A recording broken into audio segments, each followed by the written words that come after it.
Buyuk Ipak yo'lining O'zbekistondan o'tganligi hudud rivojida o'z ta'sirini ko'rsatgan. Sharq mamlakatlarini O'rta Yer dengizi bilan birlashtirgan Buyuk Ipak yo'li nafaqat savdo, balki ilmiy, madaniy, diplomatik aloqalarni yo'lga qo'yishda asosiy ko'prik bo'lgan.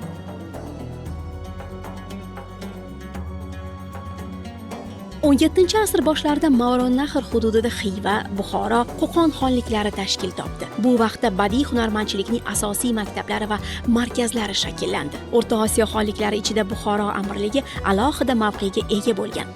Shaharning tarixiy markazida o'rta asrlar ruhi shu kungacha ufurib turibdi desak, mubolag'a bo'lmaydi.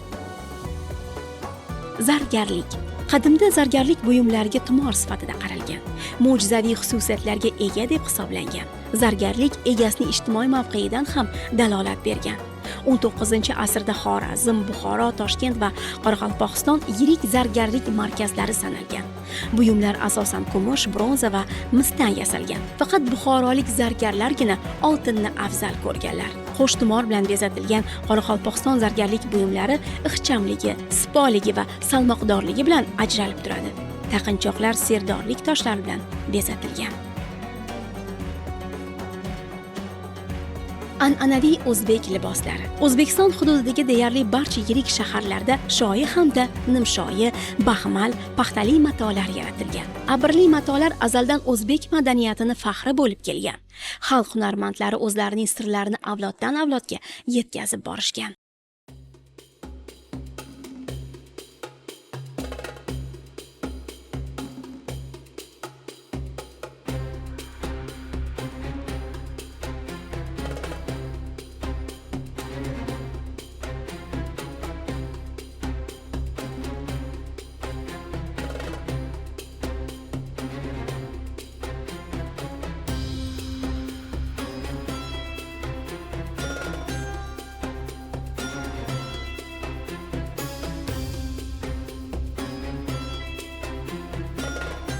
Gilamlar 19-20 asrda o'zbek xalqining gilam to'qimachiligida o'ziga xos an'analar saqlanib qolingan.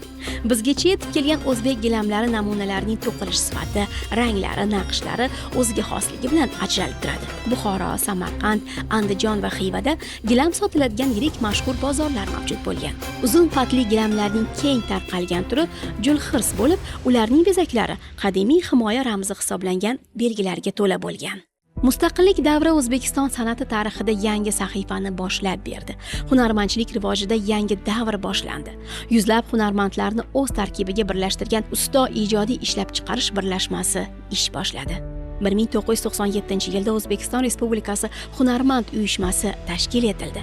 O'zbekiston Respublikasi Prezidenti Shavkat Mirziyoyevning hunarmandchilikni rivojlantirishga oid qaror farmoni va qarorlarini qabul qilinishi mamlakatda milliy hunarmandchilikning rivojlanishi, tarixiy an'analarni saqlab qolish, band bo'lmagan aholini, ayniqsa yoshlar, ayollar va kam ta'minlangan oilalarni hunarmandchilik bilan shug'ullanishiga keng imkoniyat yaratib berildi.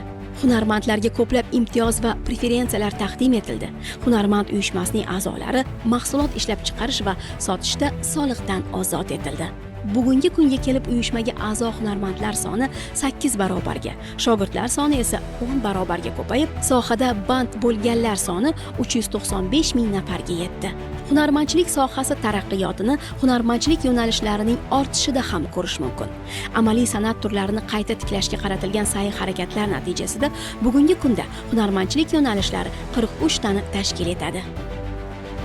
2019-yilda uyushma World Craft Council Butunjahon hunarmandlar kengashiga a'zo bo'ldi.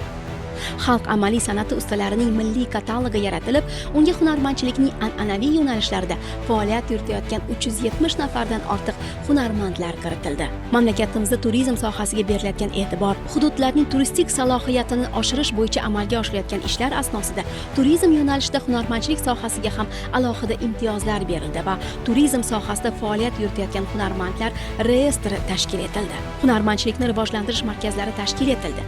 Bu markazlar xalq amaliy san'atni asrab avaylash, milliy hunarmandchiligimizni rivojlantirish va kelajak avlod uchun saqlash, usta hunarmandlardan bu sohaning sir asrorlarini yoshlarga o'rgatish, xorijiy sayyohlarni xalq amaliy san'ati namunalaridan xabardor qilishga xizmat qiladi. Xalqaro hunarmandchilik festivali, xalqaro zardo'zilik va zargarlik festivallari tinchlik va hamjihatlikni, go'zallik va nafosatni targ'ib etadigan jahon maydonida o'zining munosib o'rniga ega festivallardan biri bo'ldi. Ushbu xalqaro festivallar nafaqat ko'p millatli O'zbekiston xalqi, balki jahon hunarmandlari, butun dunyo ustalarining katta bayrami bo'ldi desak to'g'ri bo'ladi. Bular olis tarix va bugungi zamon nafasini, turli qadriyat va an'analarni o'zida yaqqol namoyon etadigan, mushtarak dillarni birlashtiradigan chinakam do'stlik va hamkorlik anjumanlaridir.